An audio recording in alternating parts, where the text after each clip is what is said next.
पिछले क्लास में वैद्युत अपघटन से स्टार्ट हुआ था, जिसमें हम ये पढ़ रहे हैं कि वैद्युत अपघटन कितने तरीके से संभव है।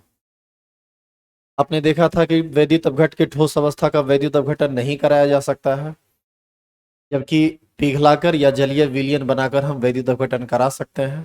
तो पहले आप नीचे एरो दीजिए और लिखिए, तो लिखेंगे।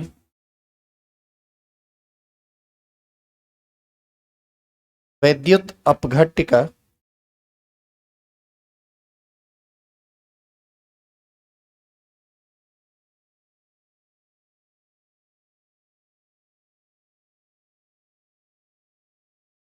वैद्युत अपघटन, अब वो ध्यान से देखना इधर, यहाँ लिखा हुआ है वैद्युत अपघट्ट और वहां लिखा हुआ है वैद्युत अपघटन। वैद्युत अपघट्ट एक पदार्थ है और वैद्युत अपघटन एक प्रक्रम है। वैद्युत अपघट्ट का वैद्युत अपघटन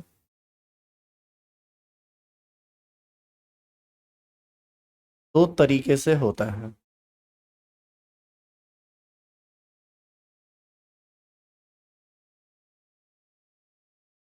पहला,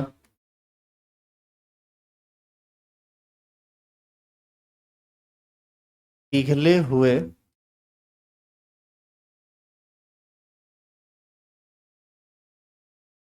वैद्युत अपघट्ट का वैद्युत अपघटन।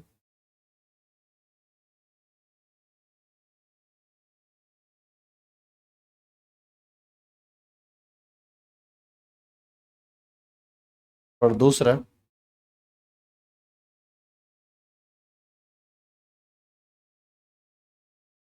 वैद्युत अपघट्ट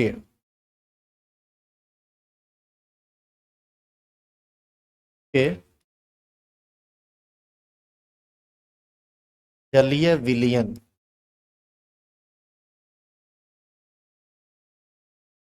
का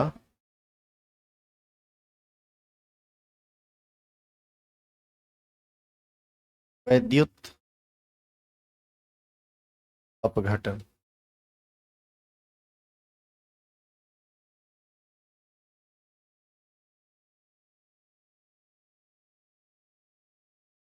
पिछला क्लास में जो आप लास्ट स्टेटमेंट लिखे हैं, थोड़ा एक बार उसको आप पढ़िए, तो आपको ये बात याद आ जाएगा कि वहां पर आप क्या लिखे थे।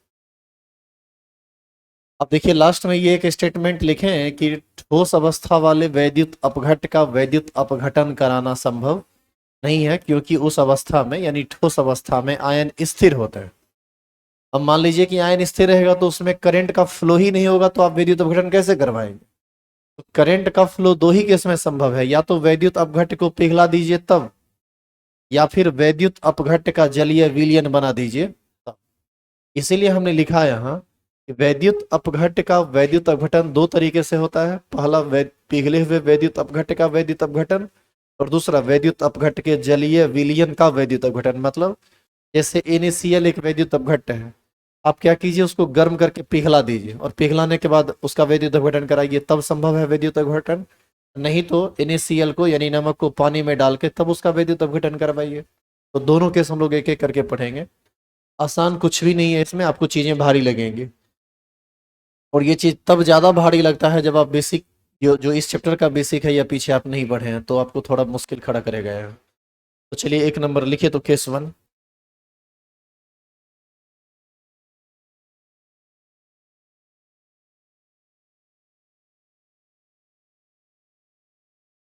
केस वन लिखिए, पिघले हुए वैद्युत अपघट्ट का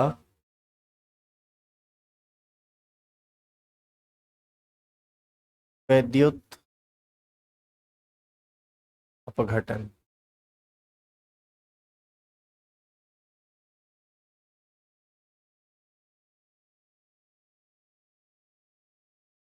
ये पहला केस बहुत आसान है, इसको सब समझ लोगे और बहुत इजीली समझ लोगे।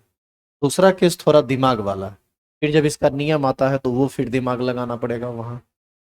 इसको आप लिख चुके हैं। अब यदि आप ये लिख चुके हैं, अब आप कुछ नहीं लिखेंगे, अब आपको सिर्फ देखना है। आप याद कीजिए, जैसे जैसे वैद्युत रासायनिक सेल का एक फोटो आप समझ लिए थे तो आगे आपको समझना बहुत आसान हो गया था। उसी तरह से वैद्युत अपघटनी सेल का भी एक फोटो देख लीजिए तो आगे समझना आपके लिए बहुत ईजी हो जाएगा। इसमें सबसे पहले हम लोग एक बर्तन लेते हैं। एक्चुअल में हम वैद्युत अपघटनी सेल की संरचना देख रहे हैं, उसका बनावट देख रहे हैं। इसको बोला जाता है वैद्युत अपघटनी बर्तन।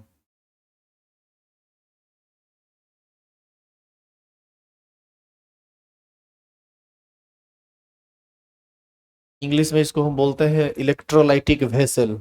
उसको हम नहीं लिख रहे हैं, आप ऐसे समझिए। पिघला हुआ वैद्युत अपघट यदि आप लेंगे तो मान लीजिए कि हम पिघला हुआ NaCl ले लेते हैं। इसमें क्या लिया गया है? NaCl, वो भी कैसा? पिघला हुआ। हम यहाँ पर लिख दे, इंग्लिश में लिख दे मेल्ट NaCl। मेल्ट NaCl का मतलब, या फिर ये लिख दें फ्यूज्ड NaCl, तो आप इसका मतलब समझेंगे कि वो पिघलाया हुआ है। दूसरी बात एक और समझ लीजिए, NaCl जो पिघलता है वो 900 डिग्री सी पर लगभग पिघलता है। तो आप ये सोचिएगा कि हम नमक को थोड़ा सा गर्म कर देंगे तो वो पिघल जाएगा, ऐसा कुछ होने वाला नहीं है। इसके लिए टेम्परेचर काफ़ी हाई करना पड़ता है, और ये काम करना नॉर्मली घर में पॉसिबल नहीं है। क्यों नहीं घर में पॉसिबल है? क्योंकि इतना हाई टेम्परेचर हम लोग घर में नहीं कर सकते। इसके लिए डिवाइस चाहिए होता है, इसकी व्यवस्था चाहिए होता है। व्यवस्था चाहिए होता है तो व्यवस्था लैब में रहता है, वहां पर होगा ये। तो ये फ्यूज्ड NaCl। अब फ्यूज्ड NaCl है तो ये डेफिनेटली Na+ में टूटा हुआ है और Cl- में टूटा हुआ है, क्योंकि ये लिक्विड स्टेट में है। और इसमें हम क्या करते हैं, इसको लिक्विड के रूप में दिखा देते हैं। ये जो आप लिक्विड देख रहे हैं, ये किस चीज का लिक्विड है? NaCl का लिक्विड। अब आप इसमें क्या कीजिए,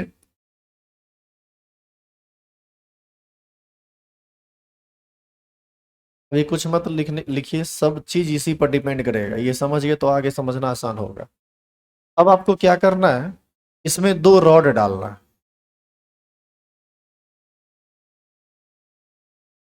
2 रॉड इसमें आएगा, और ये दोनों का दोनों रॉड प्लेटिनम का रॉड होता है।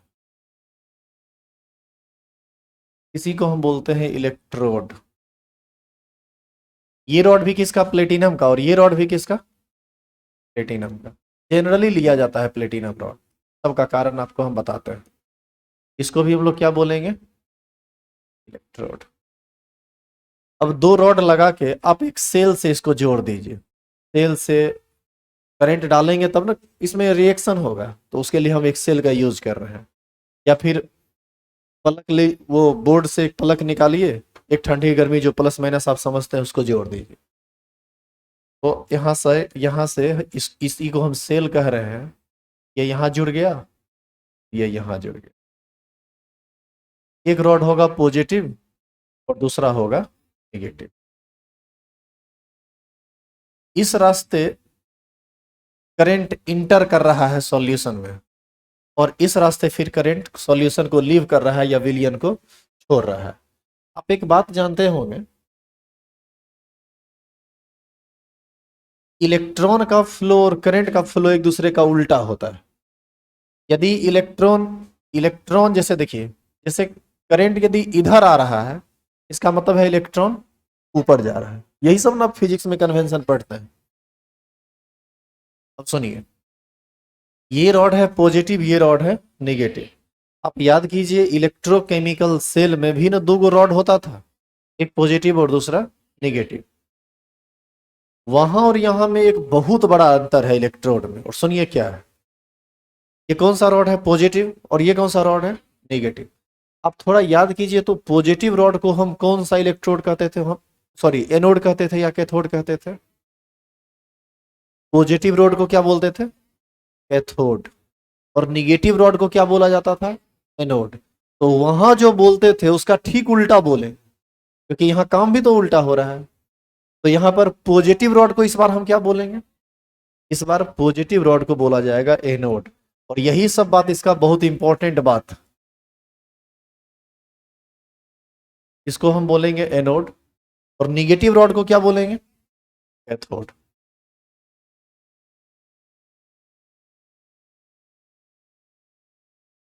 तो सबसे पहली बात आप ये सुन लीजिए कि वैद्युत अपघटनी सेल में प्रायः प्लेटिनम रॉड का उपयोग इलेक्ट्रोड के रूप में किया जाता है।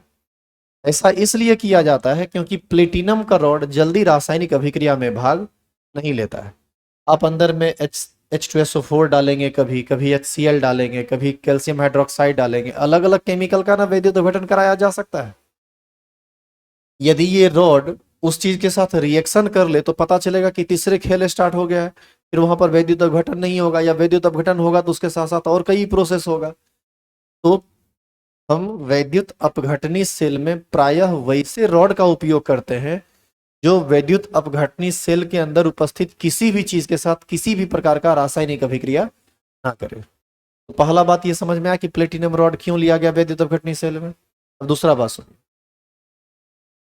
आप फ्यूज्ड NaCl लिए, इसका मतलब है कि इस बर्तन में केवल एक केटायन Na+ है और दूसरा एनायन Cl- है। पानी लेंगे तो फिर बात बहुत बदल जाती है, तो अभी हम वो केस पढ़ नहीं रहे तो उस पर ज्यादा चर्चा नहीं करें। तीसरी बात, पॉजिटिव रॉड को हम एनोड कहते हैं और नेगेटिव रॉड को हम कैथोड कहते हैं। और कभी भी आपसे कोई पूछे ना कि एनोड का मतलब क्या होता है, क्या होता है एनोड, तो आप कहिए एनोड वह इलेक्ट्रोड है जहां पर ऑक्सीकरण अर्धविक्रिया होती है, और कैथोड वह इलेक्ट्रोड है जहां अवकरण अर्धविक्रिया होती है। अच्छा, यदि आपसे कोई पूछे कि ऑक्सीकरण अर्धविक्रिया का मतलब क्या है, तो एक सिंपल मतलब है कि वहां पर इलेक्ट्रॉन का त्याग होगा, और जहां पर रिडक्शन हो रहा है, जहां पर अवकरण हो रहा है, वहां इलेक्ट्रॉन ग्रहण होगा। तो वैसी स्थिति में यहाँ एनोड है, ये क्या करेगा, इलेक्ट्रॉन का यहां से, यहां पर इलेक्ट्रॉन का त्याग होगा। अब कौन त्याग करेगा वो बाद की बात है। ये यदि एनोड है तो यहाँ पर इलेक्ट्रॉन का त्याग होगा और यहाँ पर इलेक्ट्रॉन ग्रहण होगा। ये सब कैसे होगा वो सब आप आगे देखेंगे। पहले बताइए यहाँ तक कोई दिक्कत है। अब हम जो जो बात स्टेटमेंट में लिखाएंगे वो थोड़ा सुन लीजिए। हम कहेंगे कि वैद्युत अपघटनी सेल में इलेक्ट्रोड के रूप में प्रायः प्लेटिनम का उपयोग किया जाता है, क्योंकि प्लेटिनम एक अक्रिय इलेक्ट्रोड है। यह वैद्युत अपघटनी सेल के किसी भी स्पेसीज के साथ रासायनिक अभिक्रिया नहीं करता है। पहला चीज समझ गए। दूसरा चीज, वह इलेक्ट्रोड जिससे वैद्युत धारा विलयन में प्रवेश करती है उसे हम क्या बोलते हैं, एनोड। एनोड। और वह इलेक्ट्रोड जिससे वैद्युत धारा विलयन को छोड़ती है उसे क्या कहते हैं, कैथोड। ये दूसरा पॉइंट है। तीसरा पॉइंट सुनिए, वैद्युत अपघटनी सेल में एनोड को पॉजिटिव चार्ज यानी धनावेशित और कैथोड को ऋणावेशित इलेक्ट्रोड कहते हैं या मानते हैं। आप जिसको एनोड कह रहे हैं वो निश्चित रूप से पॉजिटिव चार्ज वाला होगा, और जिसको आप कैथोड कह रहे हैं वह निगेटिव चार्ज वाला होगा।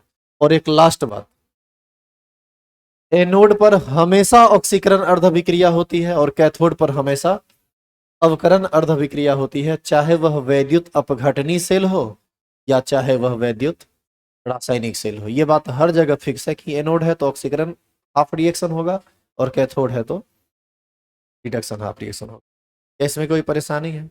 अब आप देखिए आगे का प्रोसेस। ये सब जो बात लिखाएंगे क्या ये समझ में आ गया है कि क्या क्या बोल रहे हैं, आगे की बात सुन। अब जरा सोचिए कि ये सेल यदि आप हटा लीजिएगा तो ये चार्ज ऑटोमेटिक खत्म हो जाएगा। सेल की वजह से ही ना चार्ज डेवलप हुआ है यहाँ पर। आप जैसे ही स्विच को ऑन करते हैं वैसे ही करंट का फ्लो इस डायरेक्शन में होता है।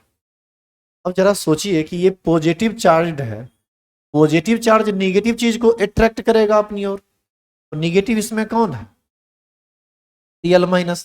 तो निश्चित रूप से Cl- यहां पर जाके सटेगा, और ये निगेटिव इलेक्ट्रोड है तो इस पर कौन आके सटेगा, Na+। सटने का रीजन क्या है वो सुनिए। यहां पर इलेक्ट्रॉन की कमी है तो ये पॉजिटिव हुआ है, और यहां इलेक्ट्रॉन अधिक है तो ये निगेटिव हुआ है। अब जरा सोचो आप कि हमने कहा कि कैथोड पर अवकरण अर्धविक्रिया होती है। ये Na प्लस क्या करेगा, इस माइनस से यानी इलेक्ट्रॉन इससे ग्रहण करेगा और Na प्लस उस इलेक्ट्रॉन को ग्रहण करके Na के सॉलिड में कन्वर्ट कर जाएगा। बताइए यदि इसको एक इलेक्ट्रॉन मिल जाए तो सोडियम का सॉलिड बनेगा कि नहीं बनेगा। तो ऐसी स्थिति में हम यदि यहाँ लिखें, अभी आप कुछ मत लिखिए, अभी आप सिर्फ देखते जाइए। वैद्युत अपघटनी सेल का सबसे इंपॉर्टेंट क्लास है ये, एट कैथोड।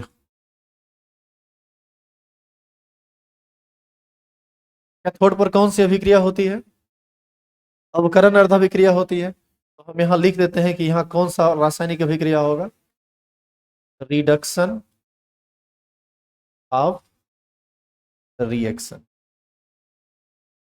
रिडक्शन मतलब इलेक्ट्रॉन ग्रहण करने वाला प्रक्रम। अब जरा सोचिए आप कि जिसके पास पहले से ही माइनस चार्ज है, क्या वो इलेक्ट्रॉन ग्रहण करेगा, तो इलेक्ट्रॉन को ग्रहण कौन करेगा, जिसके पास प्लस चार्ज है। इसके पास प्लस है और यहाँ पर माइनस यानी अतिरिक्त इलेक्ट्रॉन। ये Na प्लस क्या करेगा, एक इलेक्ट्रॉन को ग्रहण करेगा और कन्वर्ट कर जाएगा किस में, Na के सॉलिड में। आधा घंटा तक यदि ये लगातार रासायनिक अभिक्रिया होती रही तो बताइए ये प्रोसेस करोड़ों बार न रिपीट हो जाए। ऐसी स्थिति में आप देखेंगे थोड़ी देर के बाद यानी आधा घंटा के बाद इस रॉड पर कुछ चीज जमा हो रहा है। और ये जमा होने वाला चीज क्या होगा, कौन चीज होगा, Na सॉलिड यानी सोडियम ही ना जमा होगा यहाँ पर। आप ये मत समझ लेना आयन जमा होगा, वो आयन इलेक्ट्रॉन ग्रहण करके किस में बदल जाएगा, एलिमेंट में, तत्व में, एटम में, और सॉलिड बना देगा ना। यहाँ पर बन जाएगा Na सॉलिड। अब बताइए कि ये एनोड है, यहाँ पर ऑक्सीकरण अर्धभिक्रिया होगा। ऑक्सीकरण अर्धभिक्रिया मतलब इलेक्ट्रॉन देने वाला काम, तो इलेक्ट्रॉन देगा कौन, Cl माइनस, क्योंकि इसी के पास ना अतिरिक्त इलेक्ट्रॉन है। तो ऐसी स्थिति में यदि हम यहाँ पर लिख दें एट एनोड, एनोड पर कौन सा रिएक्शन होगा, ऑक्सीडेशन ऑफ रिएक्शन। तो ऑक्सीडेशन किसका होगा, Cl माइनस का। तो Cl माइनस यदि एक इलेक्ट्रॉन का त्याग कर दे, थोड़ा ध्यान से देखिएगा, Cl माइनस यदि एक इलेक्ट्रॉन का त्याग कर दे तो Cl न्यूट्रल Cl में कन्वर्ट कर जाएगा। और कितना इलेक्ट्रॉन त्याग किया, एक। लेकिन आप जानते होंगे कि Cl कभी भी सिंगल मतलब मोनो एटॉमिक नहीं होता है, वो Cl2 गैस के रूप में रहता है। तो आप एक काम कीजिए, इस रिएक्शन को 2 बार रिपीट करवा दीजिए। यानी हम ये कहना चाह रहे हैं यदि आप 2 Cl का इलेक्ट्रॉन त्याग करवा दीजिएगा तो 2 Cl बनेगा। दोनों Cl आपस में मिलकर क्या बना देगा, Cl2। ये हो जाएगा Cl2 और निकलेगा कितना इलेक्ट्रॉन, 2 इलेक्ट्रॉन। यहां से 2 इलेक्ट्रॉन निकलेगा। आप कहिएगा सर यहाँ पर एक इलेक्ट्रॉन ग्रहण हो रहा है, तो कुछ नहीं है। आप यहाँ पर 2, यहाँ पर 2, यहाँ पर 2 कर दीजिए, तो बताइए इसी स्थिति में 2 इलेक्ट्रॉन ग्रहण हो गया कि नहीं। वो करने की जरूरत नहीं है, वो आप ऐसे समझ सकते हैं। तो आपने एक चीज देखा कि Cl इलेक्ट्रॉन दिया और सोडियम इलेक्ट्रॉन लिया। अब फिर से वापस फोटो पर आइए, Cl माइनस इलेक्ट्रॉन दिया, वही इलेक्ट्रॉन इधर से आते हुए यहां पर पहुंचा और उस इलेक्ट्रॉन को ग्रहण कौन कर लिया, Na प्लस। यानी Cl माइनस इलेक्ट्रॉन देकर कन्वर्ट कर गया Cl2 गैस में और Na प्लस इलेक्ट्रॉन ग्रहण करके उस सॉलिड पर जाके जमा हो गया। अच्छा ये Cl जमा क्यों नहीं हुआ यहाँ, क्योंकि Cl का नेचर सॉलिड अवस्था वाला नहीं होता है, वो गैस बन के निकलेगा। तो आप देखिएगा कि जब आप करंट दे रहे होंगे ना, तो आप देखिएगा इस रॉड से ना बुलबुला निकलेगा आपको। ये निकलने वाला बुलबुला किस कौन सा गैस होगा, क्लोरीन गैस। क्या उम्मीद करें कि आप समझ चुके हैं। तो आप एक काम कीजिए, फोटो बनाइए तो।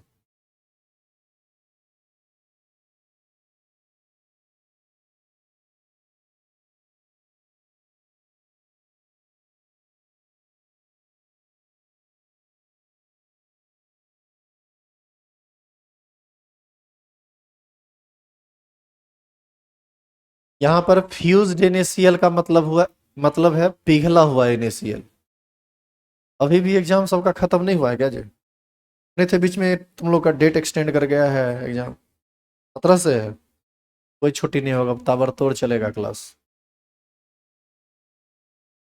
हमको तो लगता है कि बीच में छुट्टी दे के गलती की, देना ही नहीं चाहिए था छुट्टी।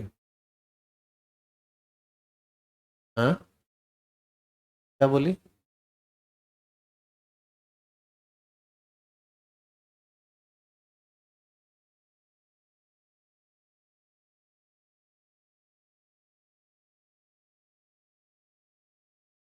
अच्छा एक बात बताओ, यहां पर यदि NaCl के जगह KCl होता तब क्या करते आप? ये टूटता K प्लस में और Cl माइनस में। या मान लो KBr होता, तो ये टूटता K प्लस में और Br माइनस में। पोटासियम जमा हो जाता कैथोड पर, और ब्रोमीन जो है वो जमा हो जाता कहाँ? एनोड पर। खाली पॉजिटिव निगेटिव चार्ज देखिए, उससे पता चल जाएगा कि कौन क्या करेगा।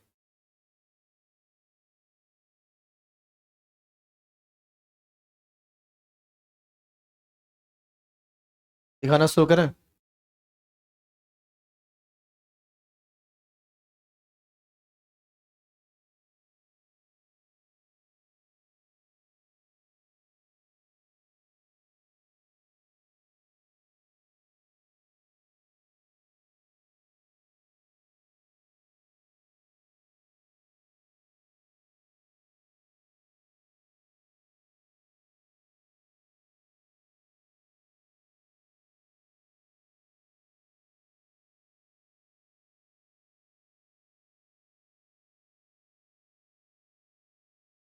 क्या ये भारी लगा क्या तुमको?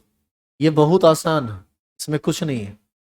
अरे सिंपल सा बात है, Na पर प्लस है तो वो इलेक्ट्रॉन को ग्रहण करेगा, और Cl पर माइनस है तो वो इलेक्ट्रॉन का त्याग करेगा।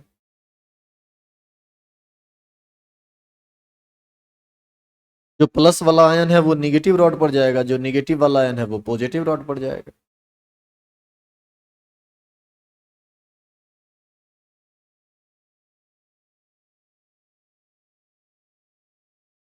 नीचे एरो दीजिए, लिखिए।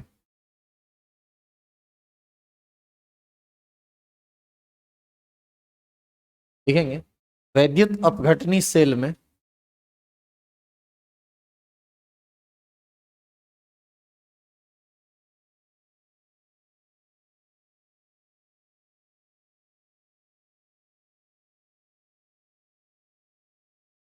वैद्युत अपघटनी सेल में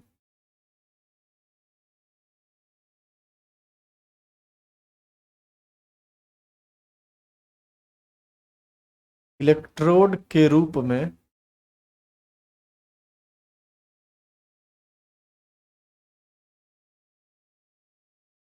प्रायः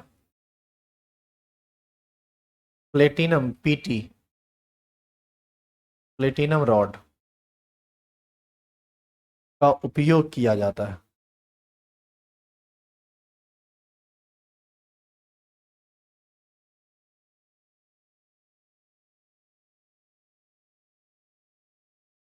क्यों किया जाता है?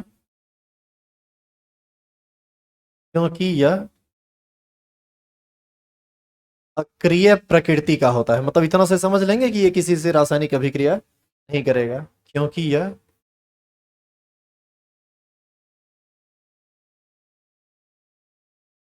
अक्रिय प्रकृति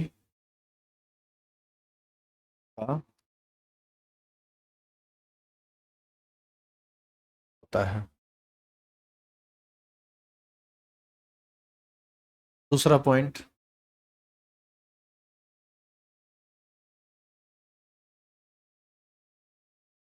वैद्युत अपघटनी सेल में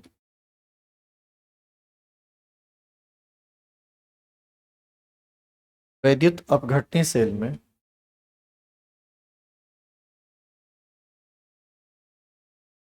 इस इलेक्ट्रोड से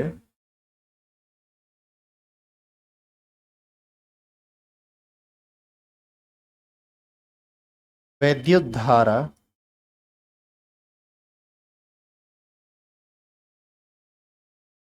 विलयन में प्रवेश करती है,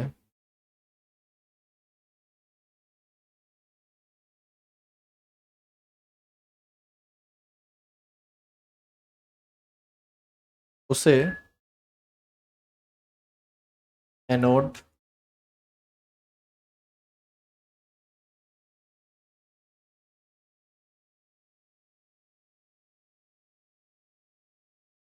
कहते हैं।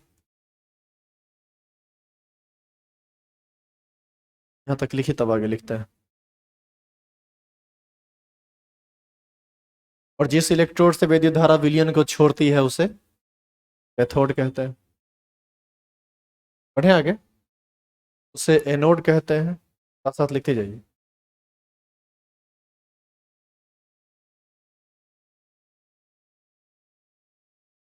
तथा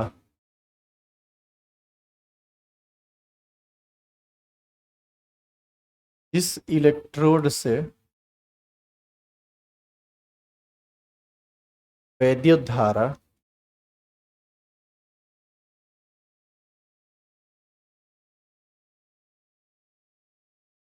विलयन को छोड़ती है,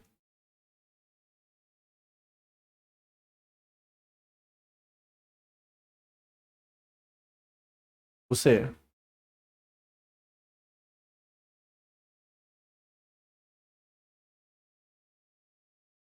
कैथोड कहते हैं।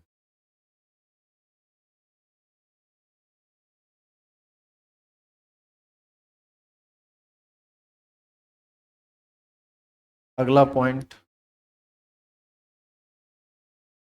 वैद्युत अपघटनी सेल में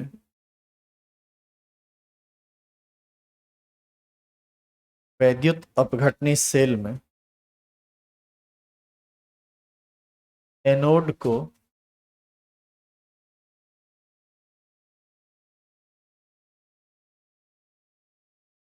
अनावेशित तथा कैथोड को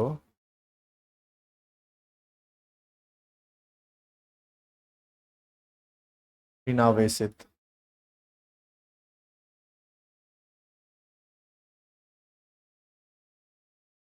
कर माना जाता है। और ये बात थोड़ा स्टार लगा के लिख देना। क्यों स्टार यहाँ लगा है पता है आपको? क्यों स्टार है लगा हुआ? क्योंकि ये वैद्युत रासायनिक सेल का एकदम उल्टा है। वहां पर कैथोड को पॉजिटिव क्षार और एनोड को नेगेटिव क्षार कहते थे, याद करो। यहां देखो क्या लिखा हुआ है, वैद्युत अपघटनी सेल में एनोड को धनावेशित तथा कैथोड को ऋणावेशित क्षार कह रहे हैं। और यदि आपको ज्यादा दिक्कत हो तो लिख दीजिए, यह वैद्युत रासायनिक सेल का बिल्कुल उल्टा होता है। उल्टा ना हुआ है। और लास्ट पॉइंट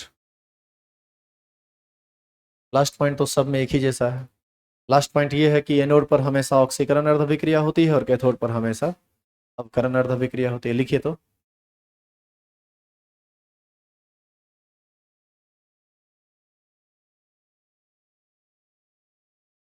एनोड पर oxidation half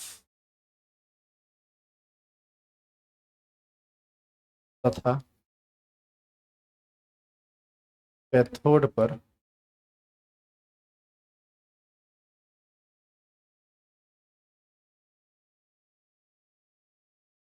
reduction half reaction होता है।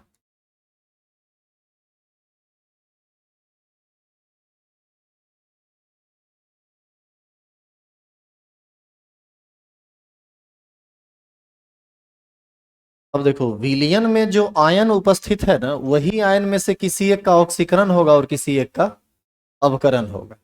अब थोड़ा इस बात को फिर से समझ लीजिए कि किसका ऑक्सीकरण होना चाहिए और किसका अवकरण होना चाहिए। एक बात बताइए, आप पहले बताइए, यहां तक लिख चुके? सुनिएगा इधर।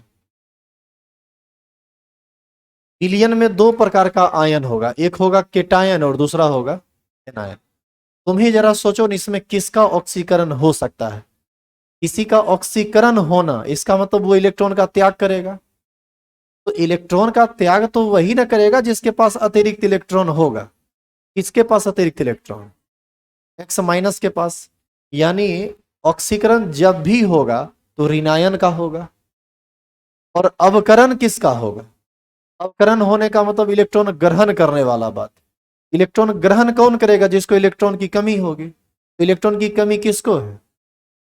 एम प्लस को, यानी धनायन को। तो यहां से यदि आप एक पॉइंट लिखना चाहें, जैसे यहां पर लिखा हुआ है एनोड पर ऑक्सीडेशन हाफ तथा कैथोड पर रिडक्शन हाफ रिएक्शन होता है, तो इसमें एक पॉइंट अगला ये लिखा जा सकता है कि एनोड पर ऋणायन का ऑक्सीकरण होता है और कैथोड पर धनायन का अवकरण होता है। ऐसा लिख सकते हैं कि नहीं?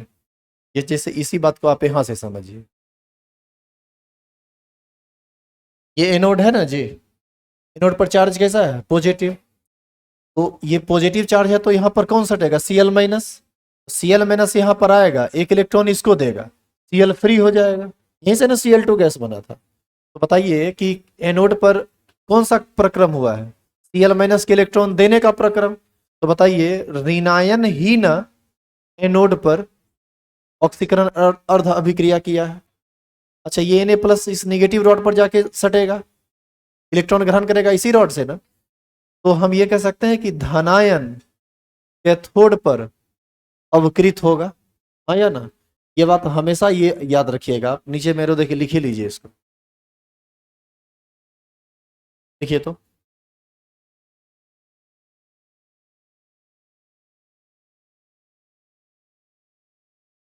एनोड पर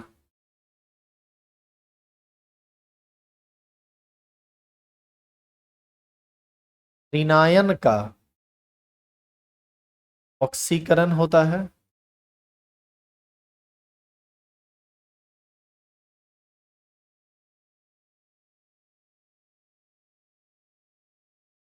और एक बात ध्यान रखिएगा, बोर्ड एग्जाम के लिए ये सब टॉपिक इंपॉर्टेंट है। जब भी इलेक्ट्रोकेमिस्ट्री से क्वेश्चन पूछता है यहीं से आता है, चाहे क्वेश्चन सब्जेक्टिव हो, चाहे ऑब्जेक्टिव हो, चाहे न्यूमेरिकल वाला पार्ट हो। वैद्युत रासायनिक सेल से बहुत कम क्वेश्चन पूछता है। जो मेन पार्ट है वो यही है, जो अब पढ़ाई शुरू हुआ है, मतलब एक क्लास पहले हो चुका है, आज दूसरा क्लास है इसका। एनोड पर ऋणायन का ऑक्सीकरण होता है तथा कैथोड पर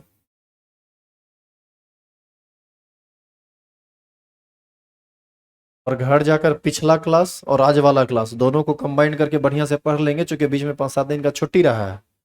दोनों जुड़ जाएगा यदि आप एक बार पढ़ लेंगे तो फिर आपको ढंग से समझ में आने लगेगा। आज देख रहे हैं बहुत का चेहरा उतरा हुआ है, क्या है कि 5-7 दिन में तुम सब चीज को खत्म करके पहुंचे हो, तो वैसे में दिक्कत होता है पढ़ाने में। तथा कैथोड पर धनायन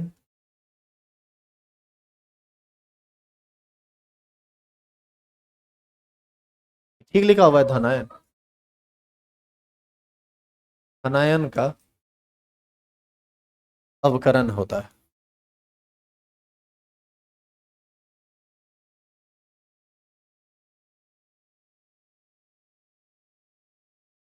एनोड पर ऋणायन का ऑक्सीकरण होता है तथा कैथोड पर धनायन का अवकरण होता है।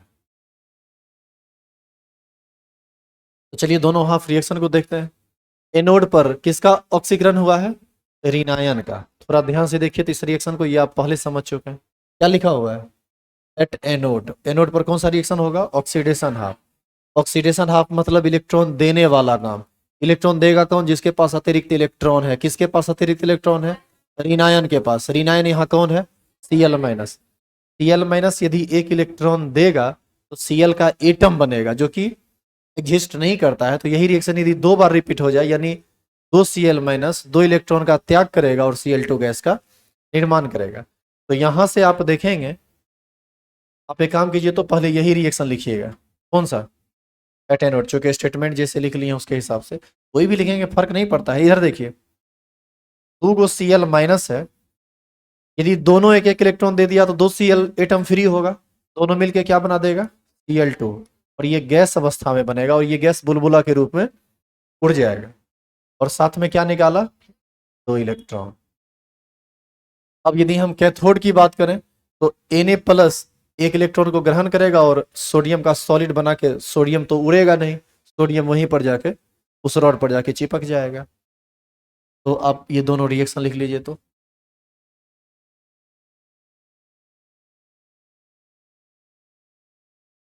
लिख लीजिए, जैसे है लिख सकते हैं, कोई दिक्कत। अब इतना तो आप समझ ही लिए हैं कि कहाँ पर क्या होगा। क्या आपको ये समझ में आया कि किस रॉड पर कौन चीज जमा होगा?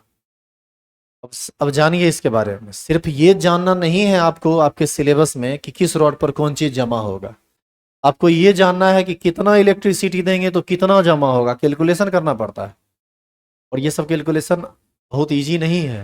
आगे का क्लास धीरे धीरे टफ होगा इसमें बहुत। कल का क्लास इसका बहुत खतरनाक है। समझ में जल्दी नहीं आता है। यहाँ से क्वेश्चन पूछता है ना तो जनरली आदमी गलत ही बना के आता है, बोर्ड लेवल का क्वेश्चन भी गलत बना के आता है। आपको देखने में लगेगा कुछ, होता कुछ। जब कल क्लास कीजिए, कल का मतलब नेक्स्ट क्लास जब कीजिएगा तब आपको समझ में आएगा। बात करते हैं। क्या लिख चुके आप?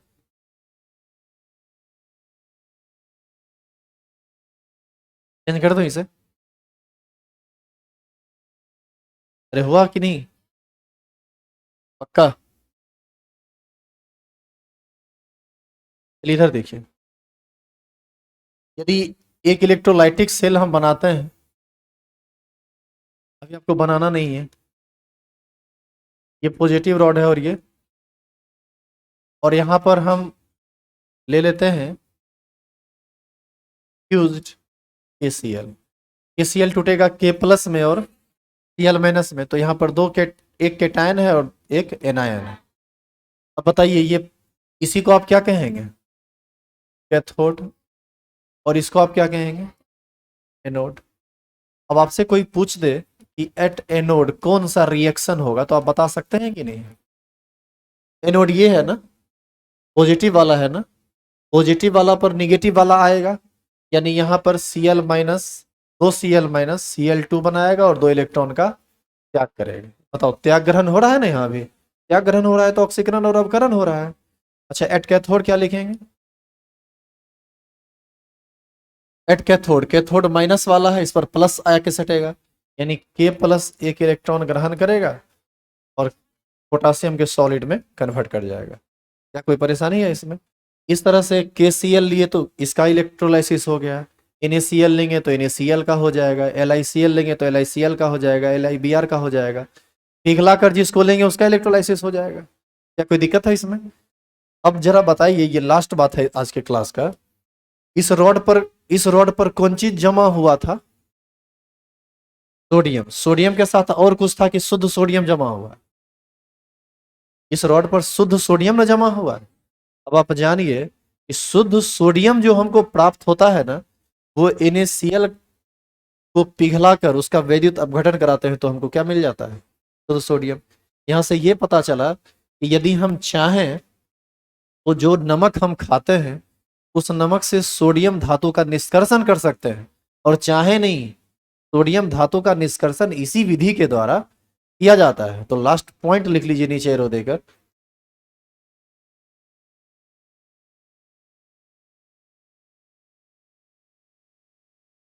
लिखेंगे सोडियम धातु का निष्कर्षण। निष्कर्षण अर्थ समझते हैं कि नहीं? अशुद्ध अवस्था से शुद्ध अवस्था में किसी चीज को लाना। जैसे आप लोहा का निष्कर्षण, एल्युमिनियम का निष्कर्षण, ये सब 9th-10th में पढ़े होंगे, ये 11th ये 12th में भी पढ़ना है। इनऑर्गेनिक केमिस्ट्री का पहला चैप्टर वही है। सोडियम धातु का निष्कर्षण इसी विधि द्वारा किया जाता है। कौन विधि?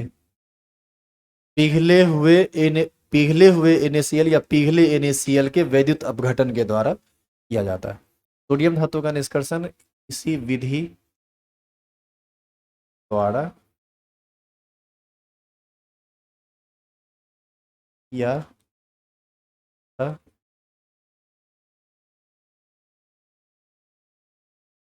कल के लिए आप हेडिंग डाल दीजिए केस 2।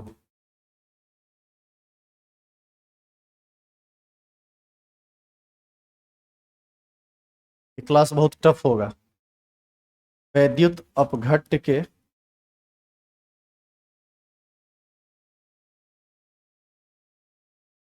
जलीय विलयन